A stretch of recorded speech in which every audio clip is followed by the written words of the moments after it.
I think there's a common misconception in the world today, especially amongst men, when it comes to talking about our feelings or the things that pain us.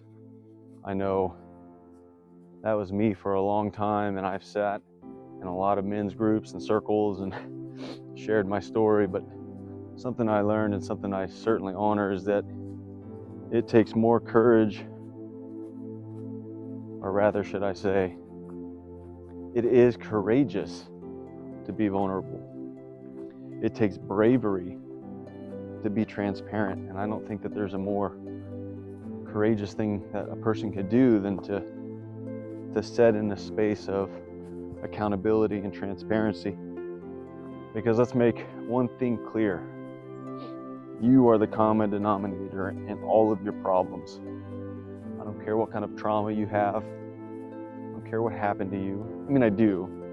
Like, I care. I'm sorry that it happened. But it's not an excuse. You know, I've been on this path.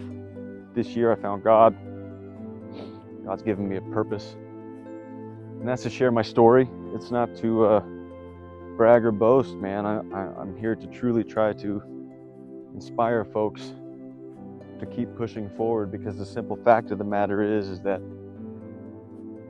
a lot of people quit. It's not just veterans. It's civilians too. I found that out on my trip. You know, I 18,000 miles around the U.S. talking to folks. Everybody I talked to, 98% of the people I talked to had some kind of a personal connection to suicide, mental health struggles. Either they knew somebody or thought about it themselves. And I guess my fear is that some of you are going to get to the end of your road, or are going to get to that obstacle and aren't going to have enough gas in the tank, or you're going to feel. Hold on, let me get my doggy. Jack. Or you're going to feel like quitting, right? Like you don't have any other options. So that's the area that I'm operating from. I'm not sitting here telling everybody I have everything all figured out, that life is perfect, roses and butterflies, strippers and burritos.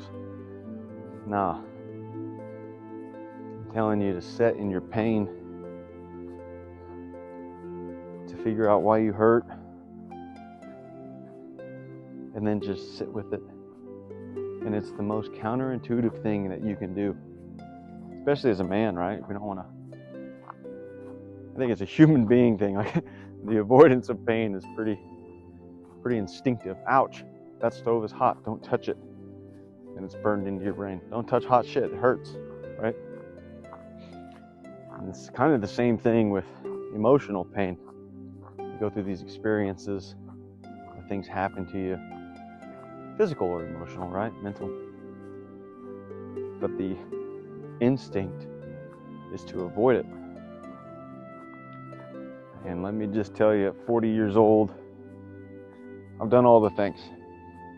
Been to war twice, loved and lost, made lots of money, had the possessions, built the house of cards, and I watched it all come crashing down.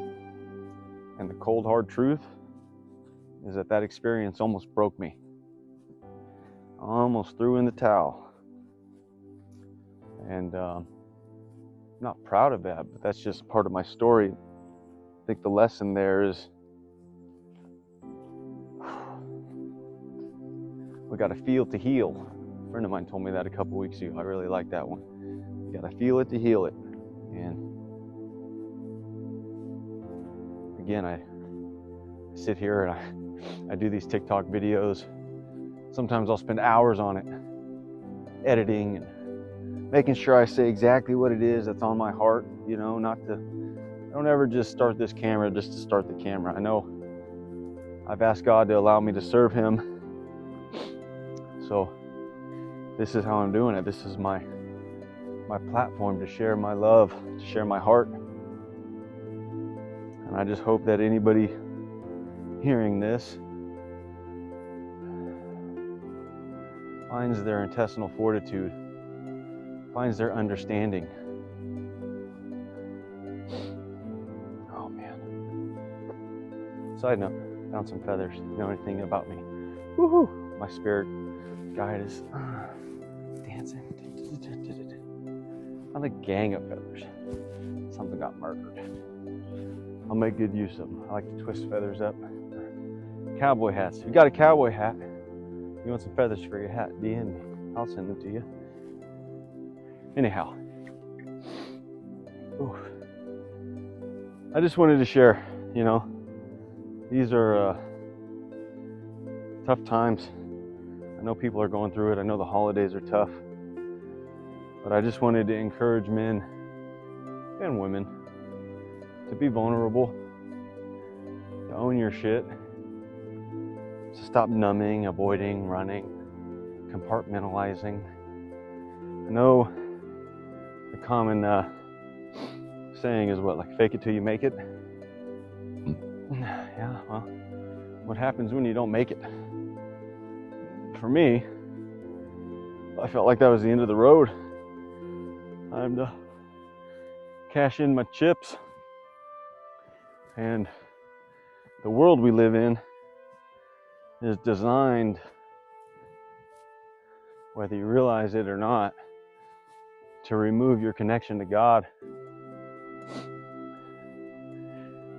I think every conspiracy theory out there, if at the end of the rabbit hole you haven't grown closer to God, then you haven't dug deep enough. And I just want to remind everybody, you were put here for a purpose. You have a calling. You have a God-given ability that's specific and unique to you and only you. And that's what you're here to do. It's not to make money or work a 9 to 5. It's not about possessions. It's not about getting drunk, chasing women. And look, I've done all these things. I've been to the end of these roads and it's brought me nothing but pain or exacerbated my pain. And I don't think people say this enough. I don't think you're a weirdo if you believe in God these days, or if you think, that's what it seems like. But I'll stay weird, baby, because I've been down that other path. It doesn't get you anywhere. Darkness. I've had enough darkness in my life. I'm trying to spread love and light. And that's what this message is. This message is a love and light and encouragement message, even if you're at rock bottom. Somebody told me this once when I was at rock bottom, and I didn't like it. I actually fucking hated hearing this, but I literally felt like I had no place to go, nothing. I was just like son of a gun. One of the many times I was stopping by rock bottom, and he said, "What a beautiful place to be." Huh? If you're at rock bottom, that means life, the universe, God is trying to teach you something. You have to find your lessons. You have to take accountability. You have to own your shit. Nobody is coming to save you. Nobody's coming to fix your problems. There's not a miracle on the horizon. Walk through your fire.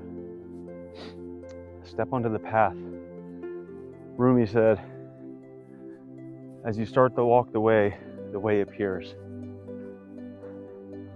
Clarity comes from action, not inaction. You sit in that space, wallowing, and never find an answer. Start doing something about it. It starts with owning your shit.